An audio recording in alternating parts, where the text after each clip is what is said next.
Joseph was one of the most gifted, anointed, hard-working men in the entire Bible, and the workplace almost destroyed him. Not because he wasn't talented, not because God had abandoned him, but because of the people around him. His own brothers sold him into slavery. Potiphar's wife falsely accused him. A man he helped in prison forgot about him for 2 full years. Joseph didn't fail. The people around him were a problem. And if it happened to a man walking so closely with God that everything he touched prospered, it can happen to you. The workplace is not neutral ground. It is one of the most spiritually dangerous environments a Christian professional walks into every single day. And most believers have zero biblical strategy for the people in that space. Today, we're fixing that. These are 4 types of coworkers the Bible warns you to watch and what to do when you spot them. Type 1. The Flatterer, the one who praises you to use you. This one is dangerous because they feel like a blessing at first. They compliment your work constantly. They tell you you're the best on the team. They make you feel seen, valued, appreciated. And then, right when you're most comfortable, they ask for something. They take credit for your ideas. They drop your name to protect themselves. They use your reputation to cover their mistakes. Proverbs 29:5 says this plainly. Whoever flatters their neighbor is spreading a net for their feet. A net. That's not a casual warning, that's a trap. The flatterer is laying something down that is designed to catch you, and it is covered in praise so you don't see it coming. Proverbs 26:23 goes further. Like a coating of silver over clay is a person who gives effusive praise with an evil heart. Looks like silver, it's clay. Looks like appreciation, it's manipulation. Here's how you spot them. Their compliments always arrive right before a request. They praise you publicly, but undermine you privately. They have no loyalty. They flatter whoever is most useful to them at that moment. What do? Receive genuine encouragement with gratitude, but never let flattery move you faster than discernment. Proverbs 4:23 says to guard your heart above all else. That includes guarding it from praise that has an agenda attached. Stay warm, stay wise. Don't let sweet words make you lower your guard.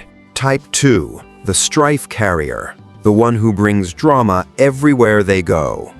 You already know this person. Every office has one. Everywhere they go, conflict follows.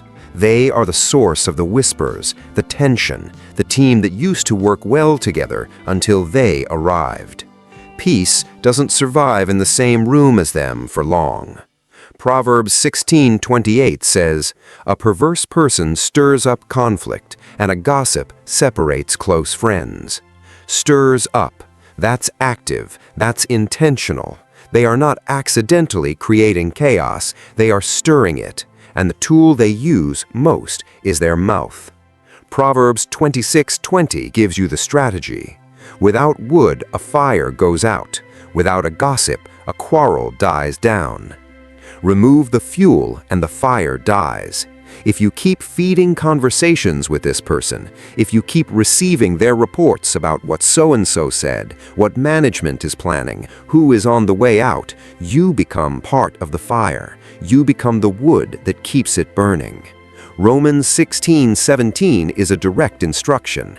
I urge you, brothers and sisters, to watch out for those who cause divisions and put obstacles in your way.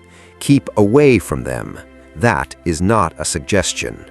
This doesn't mean you're rude. You can be professional, cordial, even kind, but you do not give this person access to your inner world, your opinions about management, your frustrations with the job, because everything you say to them becomes material. A Christian professional called to excellence cannot afford to be tangled in workplace drama. It will drain your focus, compromise your integrity, and pull you away from the assignment God placed you there to complete. Type 3. The Underminer, the one who smiles to your face and sabotages your back. This is the most spiritually complex one on this list because this person often looks like a supporter. They smile in meetings, they congratulate you on wins, but behind closed doors, they are working against you. They take your ideas to leadership without crediting you. They highlight your mistakes and bury your successes. They position themselves as the solution to problems they quietly created for you. David understood this better than anyone. Saul honored him publicly, put him in charge of armies, gave him his daughter, and was simultaneously throwing spears at his head. 1 Samuel 18:9 says, "And from that time on, Saul kept a close eye on David," not watching to protect him, watching to find an opening. Here's what David did, and this is your strategy. He did not retaliate. He did not expose Saul publicly. He did not allow bitterness to corrupt his character. He kept doing the work with excellence. He kept close to God, and he let God handle the exposure in his own timing. Psalm 30 verses 1 through 3 was practically written for this situation. "Do not fret because of those who are evil, or be envious of those who do wrong. Trust in the Lord and do good. Dwell in the land and enjoy safe pasture. You keep doing good. You keep the standard high. You document your work. You build relationships with people of integrity above you, and you pray specifically that God would either transform this person or expose them before they can take what He has assigned to you. Don't fight with flesh. That is not your battle. But don't be naive either. Wisdom means seeing clearly, even when what you see is uncomfortable." Type 4. The spiritually corrosive coworker, the one who slowly pulls you away from God.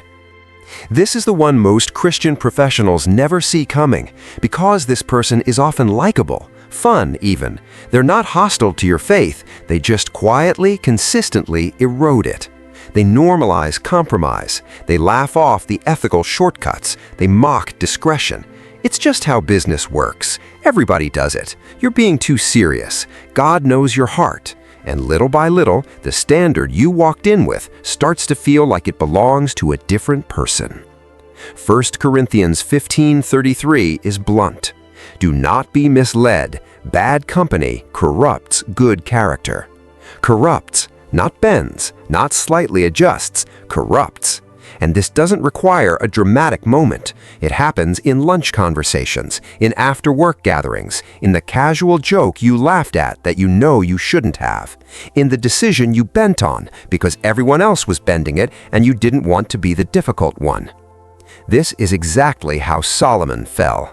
1 Kings 11:3-4 says, "His foreign wives turned his heart after other gods." Turned his heart. It was gradual, it was relational, and it destroyed the wisest man who ever lived. If it happened to Solomon, it can happen to you in a 9 to 5. Proverbs 13:20 gives you the prescription.